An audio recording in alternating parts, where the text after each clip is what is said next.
Today's episode, we're going to be installing the headers on the FRS. Stay tuned.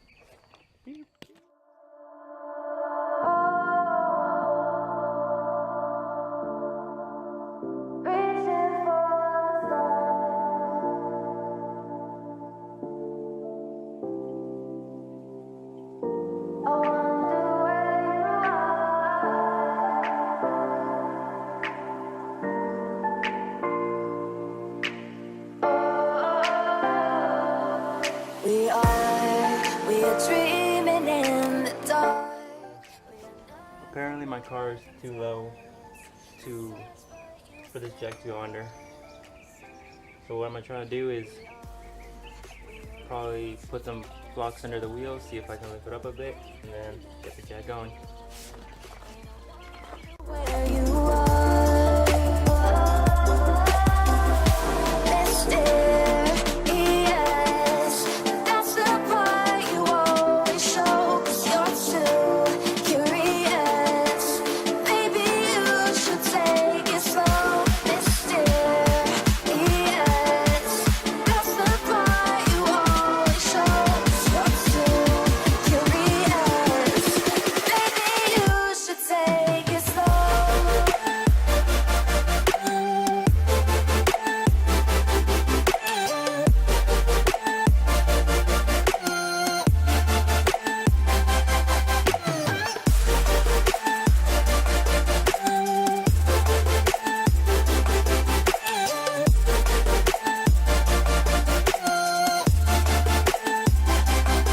We're dreaming in the dark. We are nothing more than dust.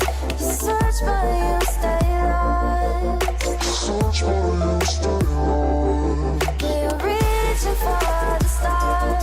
We're making this too hard. And I wonder where you are. Mysterious. That's the part you always show, 'cause you're too curious. Maybe you should take it slow. Mysterious. That's the part you always show, 'cause you're too curious. Maybe you should take it slow.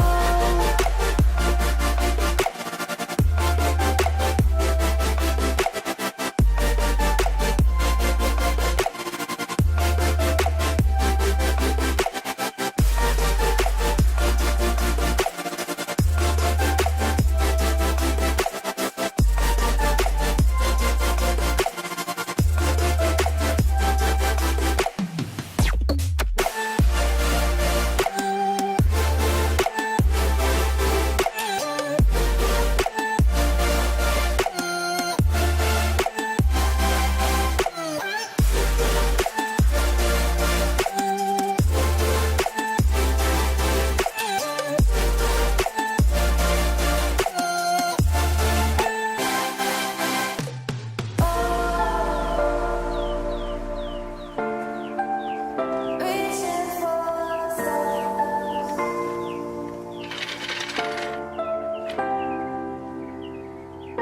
I wonder where you are.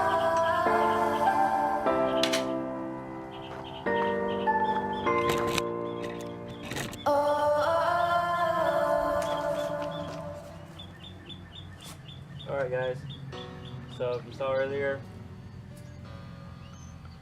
that jack stand doesn't work, so I had to use the small stand that comes with the car, which is just terrible, but that's all I have at the moment. I don't know what my other one, where mine is, that I just found laying around, which I figure that's why it's laying around, because it doesn't work. But the car is up, and that's all that really matters.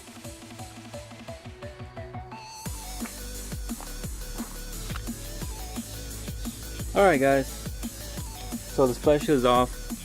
There was 3 clips on each side, 1 in the back.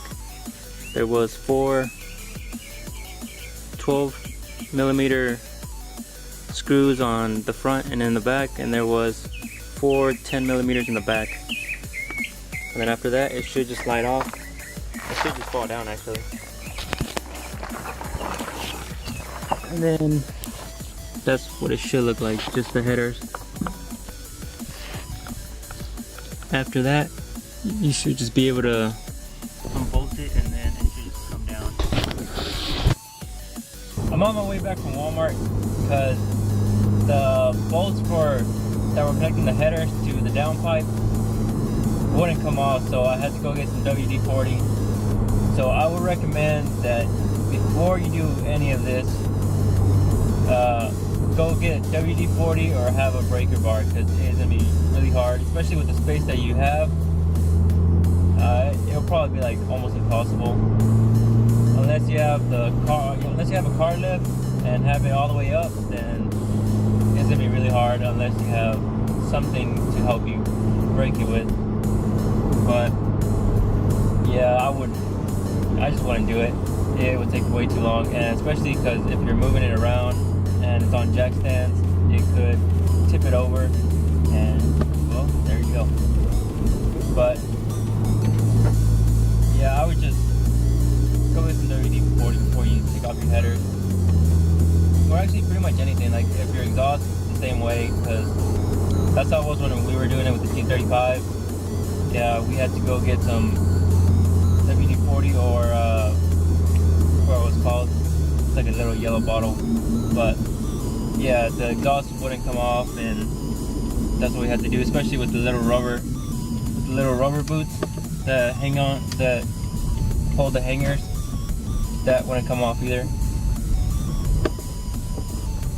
But yeah, now I just gotta wait for, I gotta park my car, I gotta wait for it to heat up, or I gotta wait for it to cool down, because I was driving it, so the headers are pretty much heated right now, and I had to drive without the splash shield, so I had to go really slow over every little bump so I wouldn't hit the headers or crack the oil pan.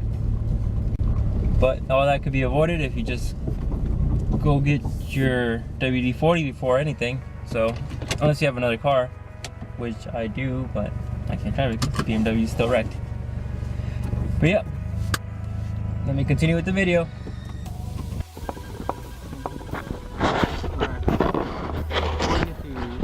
To your headers,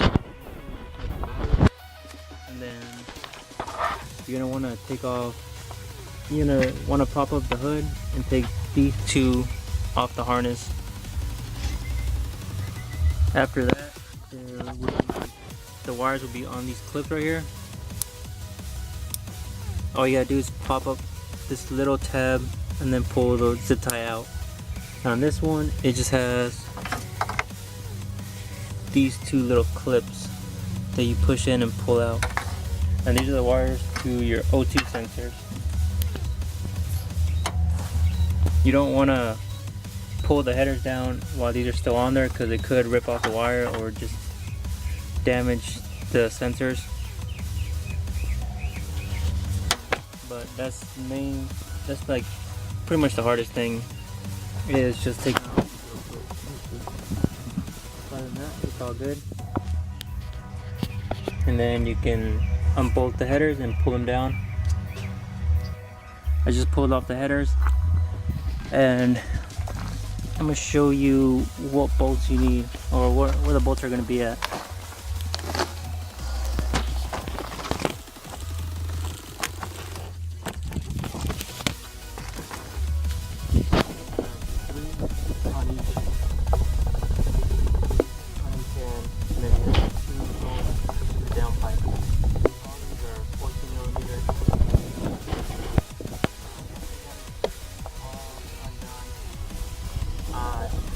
I couldn't pull it out. I mean, I've seen people do it. I couldn't pull it out because I have no space. So I had to unbolt the downpipe and push it out. But I brought the downpipe and the front pipe, so I'm also going to install that. It's not really a big deal because I'm going to do that anyway. But that's just something you might need to know. Also, O2 sensor. I didn't have the right wrench for it. It goes right here. Yeah, one right here.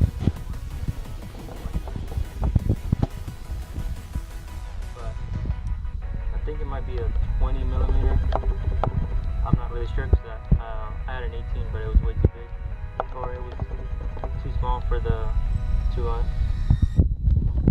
sensor, so I had to use a wrench. So I would look that up before you take them off, because you won't really be able to drive without the O2 sensors. And now I just need to pull out the down pipe, pull out the front pipe, and then reassemble it. That's what I'm gonna do. Everything's back on, everything's bolted tight. The only thing I need now is just putting this plastic or fiberglass splash shield and the metal aluminum one. So pretty much the hardest to get off. But if you just put it on the headers, then but if you're doing the whole front end or the whole exhaust, this is probably the worst one to get out.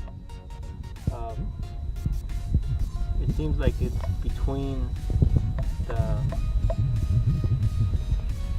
the sway bar, or above the sway bar and under the engine. So I couldn't even get this thing out. I had to take off the heat shield and then pull it out from the front. So I wouldn't really try to pull it from the back, from where the front pipe is. I would pull it from the front where the headers are, because it seems like that's the best place to pull it. You're gonna have to turn it to get around the bolts that hook up the headers to the block. But once you get this off, getting the new one off should be pretty easy. It's pretty simple. Just once you get the heat shields off.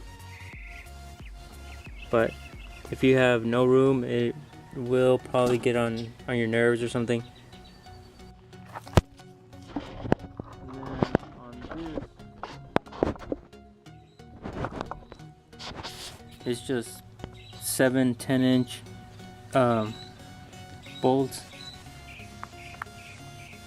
and then I think 14 inch or 14 millimeter on the other one. So that's pretty easy to put back on.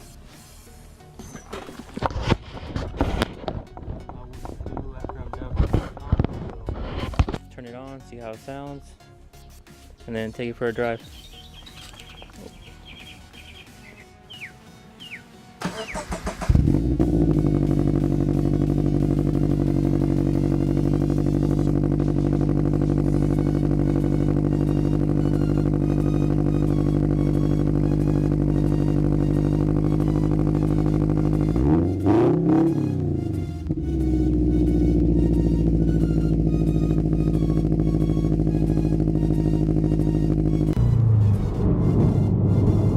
Alright guys, it's been a week since I've installed the headers. Had zero problems with it. Sounds amazing. Now I just want to finish the rest of the exhaust, but that's going to take a while because the one I have my eye on is pretty expensive. So that would be a later video. The only thing I can think of is the smell, but that's pretty normal when you put new exhaust on. It's got to break in, you got new gaskets and all that stuff. So the first time you mount them, and if you start it right off, start it up like right off after you put them on, you probably get some smoke. And I did kind of freak out when I saw it, but that was the only time, and everybody says normal, so I don't know, but I haven't had any problems with it, so I'm not really complaining about it. If you can hear it, it does sound way much louder. Since they are unequal length, they do give it that rumble, like I guess what people call it, the Subaru noise or Subaru sound, whatever. But yeah, it sounds pretty good. These are 1420.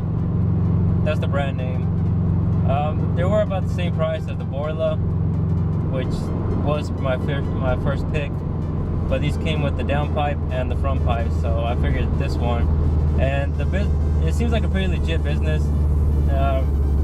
Not really that much people complaining about it, or I didn't actually see any complaints about it. But the welds seem pretty sturdy. It seems pretty legit. Nobody has any problems with them, and you do feel the horsepower. So I'm happy with this. It's about $500-600 for the whole set, I think. So yeah, it is kind of worth it because you are getting more horsepower. Besides getting boosted, this is one of the best ways to get that extra torque, extra horsepower. So yeah,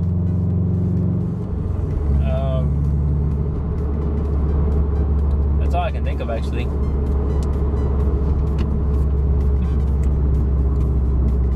Well, if you like this video, please subscribe. If there are more videos on their way, I'm still working on the BMW. There's a lot of things going on with it. There's some tools I need to go get in order to fix it, and it does run. It drives well. I've driven it a couple times, just not street legal, so I can't really take it out on the road. But yeah, that's coming up. So yeah, if you like this video, please like and subscribe.